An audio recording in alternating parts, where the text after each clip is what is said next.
क्या आपको मालूम है आप कितने खुश नसीब हैं, कितने सआदत मंद हैं, कितनी किस्मत आपकी अच्छी है।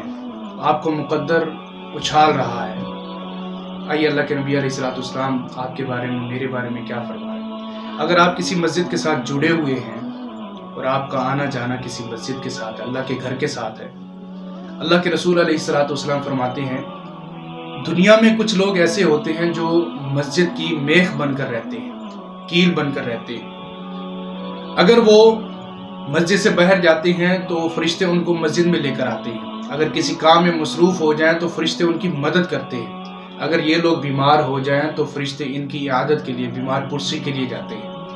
और अगर ये मस्जिद में आते हैं तो मस्जिद में इनके हमनशीं फरिश्ते होते हैं। तो आप कितने खुश नसीब हैं इस मॉडर्न दौर के अंदर, फितनों के दौर के अंदर। अगर आप किसी मस्जिद के साथ जुड़े हुए हैं, अल्लाह के घर के साथ जुड़े हुए हैं, तो आप मस्जिद की मेख हैं, मस्जिद की कील हैं और आपके हमनशीं अल्लाह के फरिश्ते होते हैं।